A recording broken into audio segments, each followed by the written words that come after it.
Hello everyone, this is Xunchang Fei, an assistant professor from NTU Nanotechnological University in Singapore. Today it's my pleasure to give a webinar for the Belt and Road webinar series on geotechnics, energy, and the environment. I would like to first thank the organizers and sponsors to invite me, which includes Nanjing University and many of the other colleague peer institutions. So today my talk is going to be on coupling methane generation and biological settlement in MSW municipal solid waste landfills. I think this topic is really relevant to this webinar series, which focus on geotechnics, energy, and the environment, because my research starts from the geotechnics background and also the municipal solid waste degradation and processes in the landfills is very much associated with the energy and the environment. So I believe my talk today is going to be informative and very relevant to all of you. So let me first start with some background introduction and background information. Let's start talking about MSW, municipal solid waste generation and disposal in different countries, because we know this is a major problem that's faced by almost all the countries in the world. We first look at the United States, US.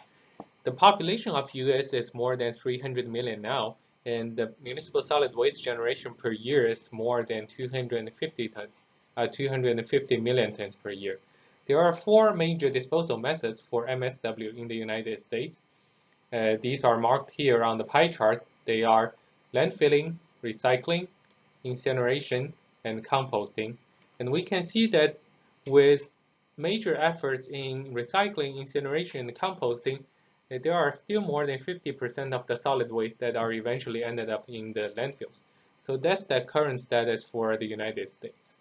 Now we look at China, which is another major country with a lot of population and MSW generation.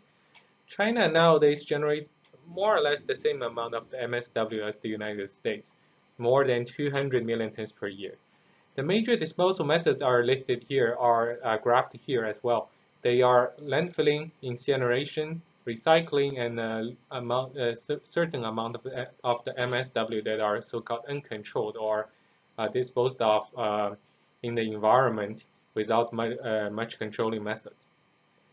Then the third major region I want to talk about is the European Union. They also generate around 250 million tons of municipal solid waste per year. So you can see that for these three major countries and regions in the world, the generation amount of the MSW per year are more or less the same. For the European Union, we know they have very stringent environmental protection regulations, and they also have a lot of advanced treatment and disposal methods for MSW solid waste. But even with all these extensive efforts, meaning incineration about 20% of the solid waste, recycling about 25% of the solid waste, and composting about 15% of the solid waste. They still end up with around 40% of the solid waste that has to be landfilled, as you can see on the pie chart here. So basically what I want to say on this page is that landfilling, although many people will think that it's a less advanced or less sustainable technology, but we still have to rely on landfilling most of the solid waste in many countries in the world and also in the foreseeable future. So we cannot bypass landfill for now, and that's one major motivation for me and some other people, I believe, to keep studying landfills and municipal solid waste disposal in landfills. However, as we know, landfills have, more than landfills, still have many different problems. One major problem we are facing now and we want to discuss primarily in this seminar, in this talk, is the methane generation and methane emission. We know that methane is generated and emitted from the municipal solid waste in the landfills due to mostly biodegradation. For example, in the United States, from this table we can see that the methane generation amount, the total methane generation in the United States from the different sources are listed here in this table in 2009. The total amount is a very high number, more than around 700 million metric tons of CO2 equivalent. Among that amount, actually more than 100 million tons is contributed by landfills, meaning the methane and CO2 emission from the landfills. So we can see that landfills are major contributors to the anthropogenic methane emission and methane generation in the United States. The situation is also very similar in many different other countries. So if we look at the trend of methane generation and methane emission in the landfills, we can have a look at the graph to the right. The black line here is showing the total amount of methane generation in all the landfills in the United States. The orange line is showing the emissions, the total emissions. And the blue line is showing the methane that is collected and turned into energy by combustion. So we can see that the orange line here represents or is corresponding to the amount of the methane that's generated from that's emitted from all the landfills in the United States. This amount of the methane, which can be collected for energy generation, is actually not collected and emitted to the atmosphere. And we know that methane is a very strong greenhouse gas. So we want to control it, and we do not want to release that to the atmosphere. Even in the United States, the landfills are leaking huge amounts of methane to the atmosphere. This situation is more or less the same or even worse for many other countries in the world. So first of all, I want to say that modern landfills are still not perfect, as we all know. And greenhouse gas emission from the landfills is significant. And this is also one motivation for my talk today. Another major problem that happens to most of the modern landfills and also as well as the dump sites worldwide today is that we have very high uncertainty when measuring the gas generation and gas collection from the landfills and the dump sites. So let's look at two graphs here as an example. The left graph here is showing it's taken from one very recent paper authored by Powell and Turtle. So what they are doing is to calculate the methane emission from the different landfills in the United States using two different models or using two different methods. One method is called the Greenhouse Gas Reporting Program, GHGRP. This is initiated by the US EPA. So under this initiative, different landfills, each landfill, they have to report their own estimated methane generation for 1 year, for a whole year. Then in comparison, the authors of this paper, they also did first order decay model to calculate how much methane is actually emitted from all these different landfills using a uniform model or uniform calculation called first order decay model. So from this, they provide two different numbers, and we can see here that these two numbers are differed by more than 30%. What does this mean? This means that for different landfills, depending on if it's estimated by the owner or by a separate or independent researcher, then the methane emission amount can be differed widely. If we move on to the right-hand figure, we can see a similar trend. So the difference between those two figures, the left figure and the right figure, is that the left figures are all the landfills with gas collection and control system, and then different people, the owners and the researchers, they estimate the methane emission amount from those landfills. The right figure here is showing all the landfills without gas collection and control systems, and then similarly the owners and the researchers, they estimate the total methane emission from these kinds of landfills. So what we can see is that regardless of a landfill with or without gas collection and control system, the estimation of methane emission from these landfills can be off by a big number, say 20 to 30%. The major reason being that methane emission from a landfill from a very large area source always has very high uncertainty. It's not because the owners or the researchers they want to bias the numbers. It's completely because the estimation itself and then the generation process has very, very high uncertainty associated with it. So these two things are the current status or the current problem facing most of the landfills in the United States as well as everywhere else in the world. So as I just said before, we know that landfills are major greenhouse gas emission sources, although we still have a lack of fundamental understanding of MSW biodegradation process in the landfills. Then someone may ask, hey, why do we just monitor the MSW biodegradation process in the landfills so that we can know how fast and how much greenhouse gas and methane is generated and is emitted to the atmosphere throughout time? The answer is that currently the monitoring and measurement methods for methane generation and emission in landfills is ineffective and very sparse, meaning that we can only take point measurements using most of the time a handheld device to measure the methane concentration at a certain spot on the landfill, and then later on we do calculation to estimate or to assess overall how much methane is emitted to the atmosphere across the whole footprint of a landfill throughout a year. So these measurements, first of all, they are sparse and they are not they do not have very high accuracy. So that all leads to very high uncertainty in terms of the total amount of methane that's emitted to the atmosphere in all landfills in a country. So with the limitation of methane generation and methane emission monitoring and measurements in mind, I want to tell you what's my approach or what I think is an improvement to estimate the methane generation and emission in landfills. My approach is to couple methane generation with the biological settlement of the MSW in landfills. The reason being that, MSW biodegradation, as we can see in the figure below, is the driving force for methane generation. It is the only driving force for methane generation from the landfills.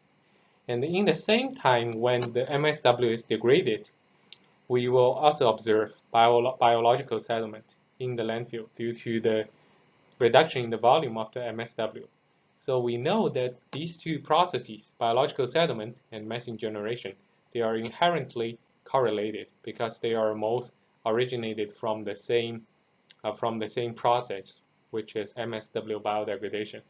So then my question is that, okay, I want to correlate these two processes and I want to see if we can use biological settlement measurements to improve the estimation or improve the prediction of methane generation from MSW degradation in the landfills.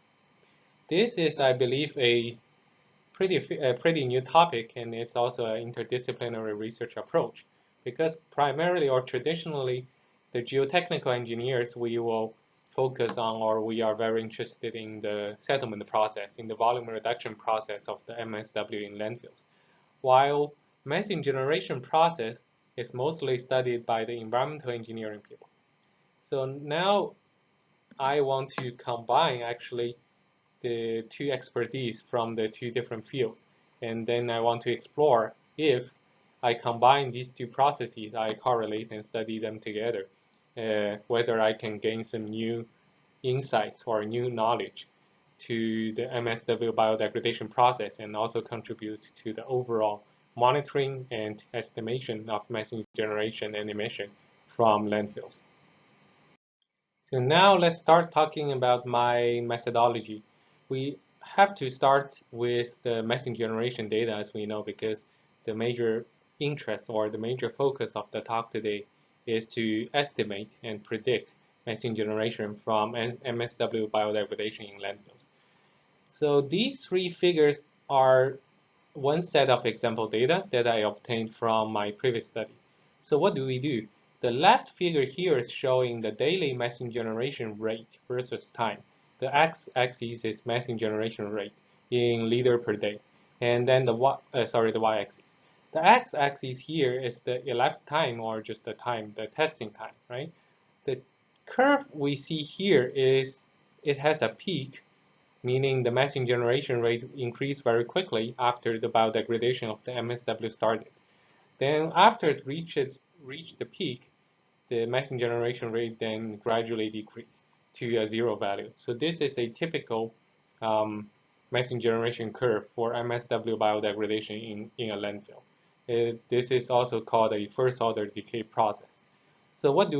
We first measure the methane generation rate during MSW biodegradation, and we plot the left figure. Then we move on to calculate the change of mass in terms of m methane and m CO2 with time. So that's essentially to calculate how much mass of methane and CO2 is emitted or is converted from the organic waste to the gas form. Then we move on to the middle figure here. The middle figure is plotting the cumulative amount of methane that's generated from a certain volume and mass of solid waste with time.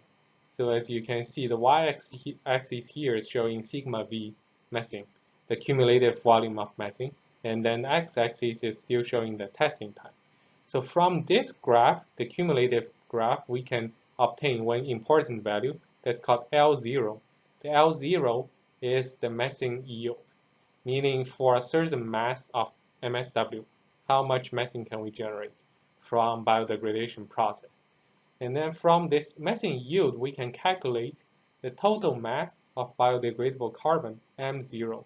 So that's how much carbon embedded in the solid waste that can be degraded and converted into methane.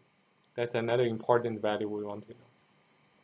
Now we move on to the right figure. We use the initial or the total mass of biodegradable carbon M0, and then the two time-dependent masses, MCH4 and MCO2. These two are time-dependent. We can fit the curve on the right figure using the first-order decay model. So this decay model, as you can see, has a long term and has a K rate constant, KCH4. That's the first-order decay constant for methane generation and methane emission. So from all these three figures, we can regress and get one rate constant called KCH4, as you can see here. So this KCH4, you can just consider that as a rate constant that's specific to a certain mass of MSW under a certain biodegradation condition. The first-order methane generation process is actually very generic for MSW in landfills, meaning that if we can obtain two parameters, one is the KCH4, as you can see in the equation to the right here, and the other important parameter is the L0, methane yield for a certain mass of solid waste, then we can actually predict how much methane is going to be generated from this amount of solid waste with time. This is again shown in the figure to the left here. So this is a very typical process, and then I believe many people know this process very well because we always use this model or this first-order decay model and approach to describe how much methane can be generated and during the MSW biodegradation, and a certain amount of that methane generated is eventually or inevitably emitted to the atmosphere. So similarly, I observe another interesting thing, that is, when the methane is generated during MSW biodegradation, we will also observe a certain amount of biological settlement in the solid waste, meaning the volume reduction of the municipal solid waste due to biodegradation. So the graph or the curve for settlement versus time is shown below here. As we can see, all these gray boxes are the actual measurements, again from one of my previous study.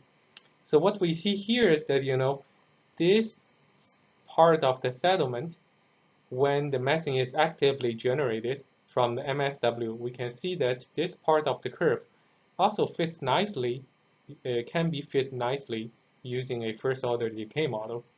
So similarly, we can use the regression to obtain two important values here.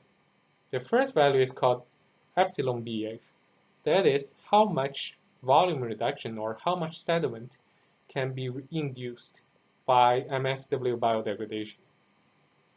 The other major parameter we can obtain from the first-order decay regression to the settlement curve is the K epsilon B. That is so-called the rate coefficient for first-order settlement or biological settlement. So by comparing and correlating these two different processes, methane generation and long-term biological settlement of the MSW, we can see that the two curves or the two processes are indeed correlated, and then they have some synchronized trends. So why do we want to correlate and study these two processes together, methane generation and long-term settlement, biological settlement of the MSW? Obviously because they are related, and if we can measure either one or both of them in the lab and eventually in the landfills, then we can gain further insight and we can gain more understanding about the overall degradation process and degradation status of the MSW in landfills. So this is what I have talked about so far. We can measure and obtain methane generation curve and fit it using a first order decay model to obtain this rate coefficient KCH4. Similarly, we can measure and fit the biological settlement curve using the first order decay model and then obtain another first order rate coefficient K epsilon B. Then yet some more interesting thing I can do, and I did, is to plot the methane generation with time of a certain mass of MSW with the biological settlement of that amount of mass. So that is actually shown in the right figure here. So let's take a closer look at the right figure here. On the x-axis, that is the amount of the biological settlement happened in the MSW during the MSW biodegradation process. On the y-axis is the corresponding methane generation amount during that period. So essentially, I am plotting the methane generation with the corresponding biological settlement of the same amount of the same unit of waste in the same period of time. So what we can see here in this graph or of this curve is that this curve is a pretty smooth curve, and I found that it can be fit nicely using a so-called Gompers function or a Gompers model. So the Gompers model is actually shown here to the right. This model has two exponential terms, but it can actually fit a sigmoidal shape. So by fitting this methane generation with biological settlement curve using the Gompers function, I can get a third rate coefficient called K methane epsilon B. So this coefficient can actually describe the methane generation and biological settlement process of the MSW during biodegradation together, just using one rate coefficient. That's actually, I think, something very interesting. Now let me briefly summarize my methodology. So far, what I have talked about is to show you that these two rate coefficients are really important, KCH4 and KCH4 epsilon B. KCH4 is the rate coefficient for first order methane generation during MSW biodegradation.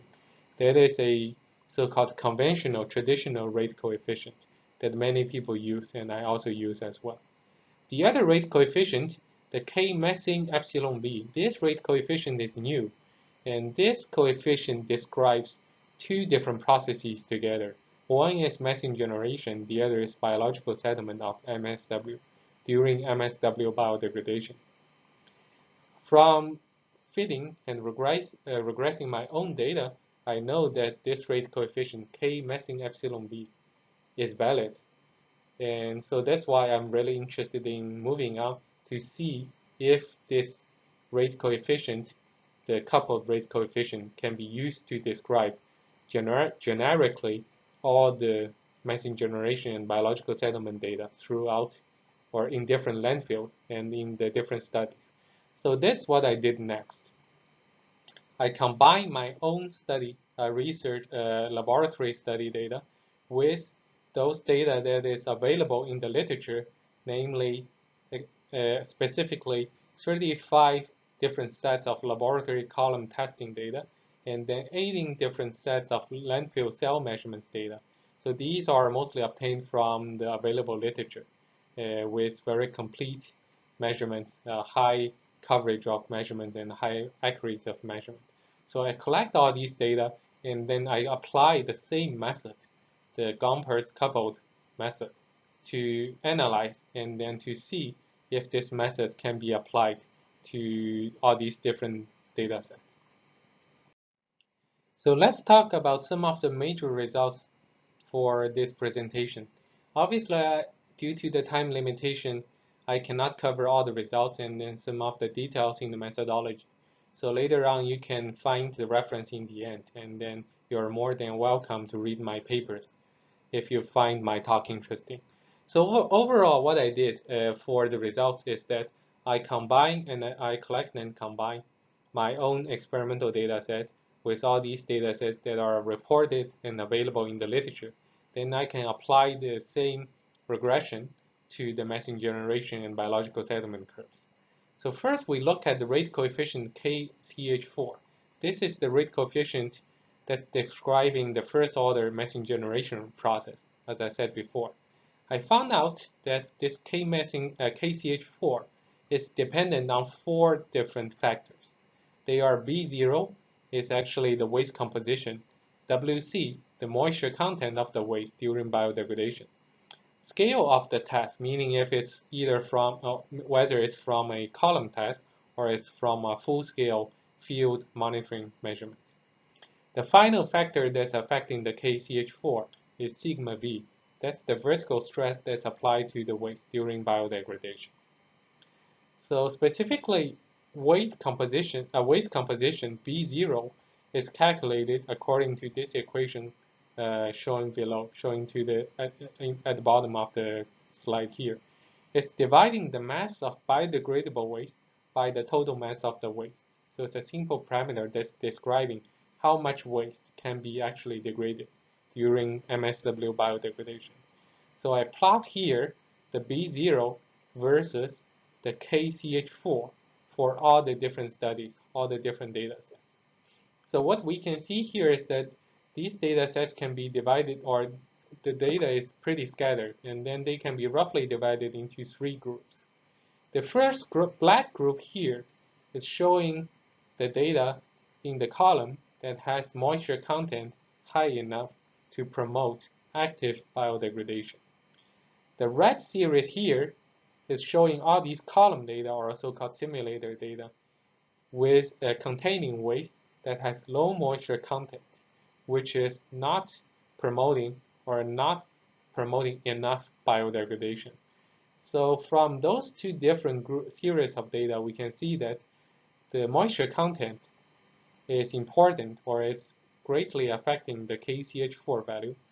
The blue series in the bottom of the figure here are all the data from the landfill cells, meaning they are actually field measurements. And then for field measurement, the KCH4 value is always very low. So from this figure, my impression, and I believe you will also have the same impression, is that, they don't have a really strong correlation, meaning the methane generation rate coefficient KCH4 is really all over the place. So is this KCH4 relevant or useful at all? I still believe this is relevant.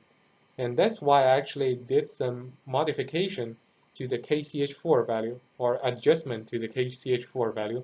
And we can see in the next slide that the result is becoming much, much better. So here I show the correction process for the KCH4 in all the data sets. We know that the 3 or 4 factors that are affecting the KCH4 are B0, moisture content, WC, scale, and sigma V. So I'm going to correct the KCH4 for the 3 factors here, WC, scale, and sigma V. Then eventually I can correlate KCH4 with B0, essentially to correlate the KCH4 with the initial waste composition. And then later on I can use only the waste composition to predict KCH4 and eventually predict the long-term methane generation process. That's the overall goal of my study. So how do I correct for moisture content, scale, and sigma V is shown here. For the moisture content, for those waste that has really high moisture content, I'm going to reduce their KCH4 values by a certain amount by multiplying 0.4. For the waste that has low moisture content, their KCH4 remains unchanged. For the scale, simulator data versus full-scale measurement, I'm going to multiply the full-scale measurement, full-scale KCH4 by 2.5. That's to increase the KCH4 from the full-scale measurements, because we know the KCH4 in the field is usually lower. Then all the KCH4 values are divided by the log sigma v. That's to correct it for the vertical stress. This is very typical in geotechnical engineering empirical equations. Just to note that these corrections are empirical, but I do think they are valid for a wide range of data sets, actually for all my data. So after this correction, the corrected equation is shown here in the red box. After this correction, we can see that the corrected KCH4 is better correlated with the B0 value here. So basically, I can say that after correction, we can use only B0, the initial waste composition, to predict a KCH4 that is applicable to the waste, both in columns and as well as in the full-scale tests, full-scale measurements. So that's the really motivation and significance of my study. Now we can apply the same procedure of regression, analysis, and correction to KCH4 epsilon b. What we plot here is still B0, the waste composition, versus all the KCH4 sigma b values obtained from regressed from the literature from all the data sets. What we can see is all these data they have a general trend with B0, but the trend or the regression is not that great. We still see a lot of scatter, and this scatter is due to primarily the vertical stress sigma v here. So similarly, I can do correction to the CH4 epsilon b values. That is going to be shown on the next slide. I believe the results on this page is really important and interesting, because after we apply the Gompertz regression to all the data sets and obtain all the KCH4 epsilon b values, then we can plot these K values with the B0, and we correct the KCH4 epsilon b values using the vertical stress log sigma v, as you can see in the red box here. So now we really can get a very nice correlation between the corrected KCH4 epsilon b value with the B0 values. So this essentially is telling us that as long as we have a good estimation or estimate of the initial waste composition B0, how much biodegradable waste there is within the MSW, then we can use this correlation to obtain a fairly precisely one corrected CH4 epsilon b value. This rate coefficient KCH4 epsilon b describes both long-term methane generation and long-term biological settlement of the waste during MSW biodegradation. So this is also another major finding of my study and of my talk today. Finally, let me briefly summarize what I've been talking about so far, and then why my findings and my approach is important and useful in real practice. So essentially what I've been talking so far is that we can obtain two different rate coefficients. One is KCH4, which is shown here, and then the other rate coefficient is CH4 epsilon b, shown here.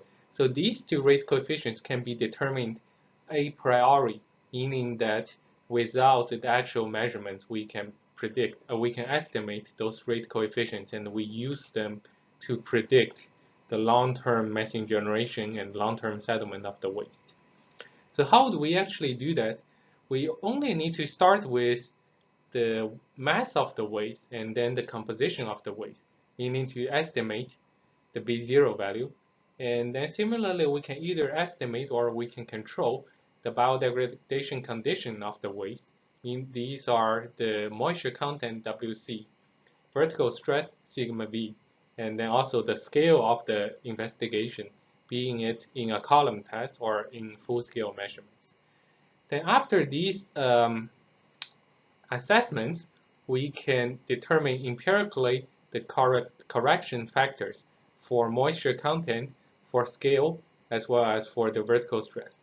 After all these, we can use the figures that I've shown before to estimate the two important rate coefficients, KCH4 and KCH4 epsilon B. Then we use those coefficients, we use the waste composition, we can basically predict the methane generation and biological settlement of the waste in the long term. Better off, we can also input and use the long-term biological settlement data to improve the prediction of the methane generation using this coupled Gompertz methane generation model. So that's really the essence and the strength of my finding and of my approach. I'm going to wrap up my talk today here. I know that I cannot cover all the details, especially in the methodology and the corrections in my talk today. So you are more than welcome to read my papers and contact me if you have any questions. Thank you very much for listening.